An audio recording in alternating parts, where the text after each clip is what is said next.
Parce que dès que nous prononçons une phrase comme « je déteste » ou « je n'aime pas », c'est la peur qui prend les commandes.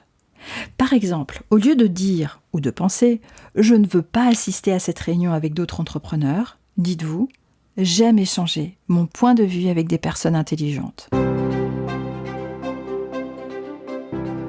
Vous écoutez l'Instant Indigo, le podcast des prises de conscience qui vous aide dans votre développement entrepreneurial. Si vous êtes à la recherche d'une dose d'inspiration dans votre vie d'entrepreneur souvent solitaire et débordée, vous êtes au bon endroit.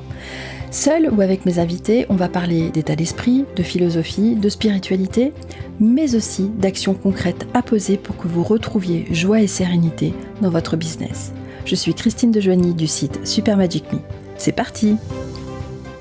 Aujourd'hui, j'ai très envie de vous parler d'un ingrédient magique qui ne coûte absolument rien et qui va changer votre business, même votre vie tout court en fait.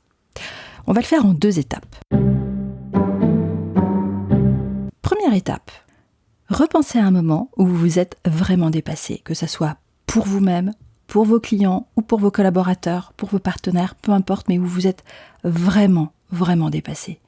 Au moment où vous avez été un soutien, un roc, celle sur laquelle on a pu compter.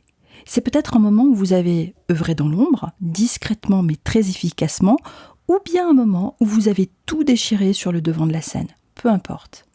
Mais comment vous êtes-vous senti lorsque votre client ou les personnes de votre équipe ont prononcé ce mot fondamental, merci?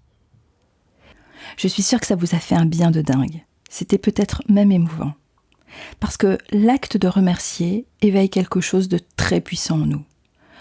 Vous le savez certainement, on le répète suffisamment, la gratitude est clé. Cette idée, elle est dans toutes les têtes maintenant, ou presque. Pourquoi ? Parce que c'est simple à comprendre comme concept. C'est pour ça qu'on le retrouve dans toutes les applis de méditation, sur tous les feeds de réseaux sociaux, mais surtout parce que ça fonctionne. La gratitude nous renforce. Elle nous permet de passer de la peur à l'appréciation de soi. Mais ce que l'on oublie souvent de préciser, pour en avoir tous les bienfaits, c'est d'être dans l'état adéquat. Parce que si nous sommes dans un état de peur, de dégoût de nous-mêmes ou de ressentiment, se dire qu'on a de la gratitude, remercier pour ce qu'on en a déjà, ça ne va pas du tout avoir le même effet, comprendre, ça ne va pas du tout fonctionner. Parce que dans ces moments où on ne se sent pas très bien, on est dans un état de peur, eh bien l'ego prend le pouvoir. On va dire, qu'est-ce que c'est l'ego pour toi ? Dans mon monde à moi, et pour la faire très très courte, l'ego c'est la voix de la peur. C'est cette partie de nous qui nous fout la frousse en nous faisant croire que nous sommes incapables. Incapables de mener un projet à bien, d'oser clamer haut et fort ce que l'on pense réellement. Bref, c'est ce qu'on appelle notre saboteur interne. C'est pas compliqué, c'est la partie de nous qui nous met le moral à 0. Inversons la vapeur. En nous montrant reconnaissants pour ce que nous avons déjà, en disant merci pour toutes les belles choses qui nous entourent, évidemment qu'il y en a, nous laissons entrer de la joie. Chaque fois que je le fais, c'est magique pour moi. Un sourire se dessine sur mon visage, tout devient plus léger, mes idées s'éclaircissent et cela m'apaise. C'est pas compliqué, c'est pas tellement parce que je suis différente de vous ou une super-héroïne, c'est juste physiologique. Faisons un essai ensemble, voulez-vous ? Alors, essayez-la tout de suite. Bon, sauf si vous êtes en train de conduire en écoutant ce podcast, parce que c'est hautement déconseillé, mais si vous étiez en train de faire la cuisine, la vaisselle ou passer l'aspirateur ou tout simplement l'écouter à votre bureau, s'il vous plaît, arrêtez-vous 5 minutes. Je vais vous demander de vous concentrer sur un de vos plus grands succès. Une grosse vente, un projet réussi, un client ultra satisfait, peu importe, ce qui vous vient en tête, la première chose qui vous vient est la meilleure. Maintenant, remerciez pour l'avoir eu dans votre vie, mais sincèrement, profondément. Et là, il se produit une chose incroyable. Inconsciemment, nos épaules se relâchent et nous commençons à sourire, même si c'est un sourire interne. À l'inverse, si vous vous focalisez sur les événements et tout ce qui va mal dans votre vie, votre corps se tend et vous froncez les sourcils. Vous connaissez certainement une de mes phrases préférées qui dit « Notre énergie va là où se porte notre attention et intention ». Et c'est scientifiquement prouvé. Faire la tronche nous coûte beaucoup plus en énergie que de sourire. Quand nous choisissons de remercier, quand nous sommes dans la gratitude, nous ouvrons notre cœur. Le cœur où siègent, vous savez, tous les sentiments positifs qui nous donnent des ailes et qui nous permettent d'oser tout ce qui nous tient à cœur. Justement, permettre d'oser, d'aller de l'avant.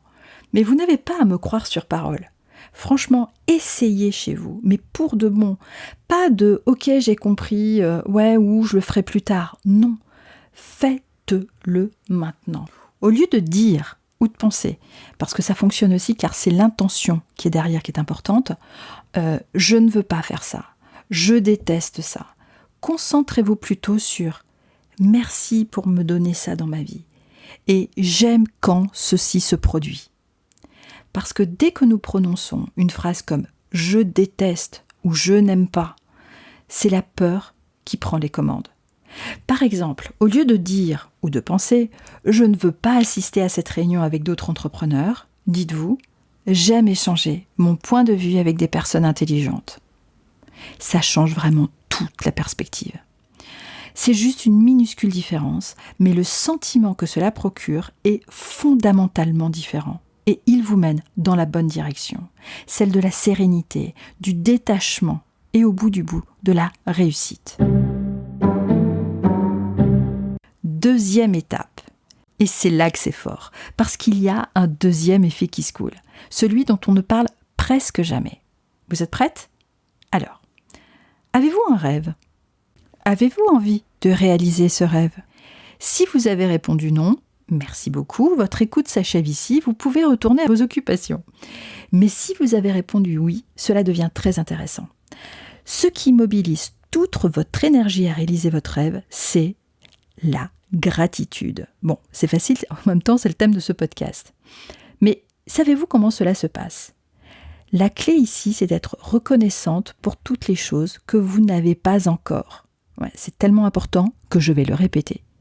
La clé ici, c'est d'être reconnaissante pour toutes les choses que vous n'avez pas encore, pour celles que vous souhaitez, et ardemment en plus. Il faut dire merci pour les choses que l'on veut créer. Poser des intentions en remerciant dans la gratitude. Le faire en toute confiance, en sérénité, comme si ce que vous souhaitez tellement fort était déjà réalisé. Et vous savez quoi ? Les rêves se réalisent plus vite. Je vous propose un petit exercice à chaud là. Listez 5 choses que vous avez déjà pour lesquelles vous êtes reconnaissante. Listez-en 5 autres que vous aimeriez créer et remerciez comme si elles étaient déjà présentes. Oui, faites-le là, tout de suite à chaud. Alors, vous pouvez mettre sur pause, prendre un carnet et un stylo et le faire, ou vous pouvez tout simplement le dire à voix haute, ça fonctionne aussi. Alors attention, effectivement, si vous êtes dans un endroit où vous ne pouvez pas dire ça à voix haute parce que ça pourrait susciter des regards suspicieux, vous pouvez effectivement le dire dans votre fort intérieur. Et en plus, pour appuyer mon propos, je vais emprunter les mots d'un génie, Albert Einstein, évidemment que tout le monde connaît, mais la plupart des gens le considèrent comme un génie parce qu'il avait un CPU qui tournait particulièrement bien. Mais pour moi, c'est un génie parce qu'il savait utiliser la puissance de son raisonnement, de son mental, pour la mettre au service de son intuition. L'imagination est plus importante que le savoir est limité, alors que l'imagination englobe le monde entier, stimule le progrès et suscite l'évolution. J'ai une dernière question pour vous. Si vous deviez choisir le nom de votre future offre à succès, celle que vous n'avez pas encore créée, qui trotte dans votre tête, quel serait le nom de cette offre ? Remerciez sincèrement d'avoir déjà ce produit dans votre vie. Merci d'avoir écouté cet épisode jusqu'au bout. Si vous avez envie de soutenir le podcast de manière totalement gratuite, partagez-le autour de vous. Abonnez-vous sur votre plateforme d'écoute préférée. Pour un coup de pouce supplémentaire, vous pouvez laisser un avis sur Apple Podcast ou Spotify. Un grand merci à vous si vous prenez la peine et le temps de le faire. Je vous dis à très bientôt pour un nouvel épisode de l'Instant Indigo.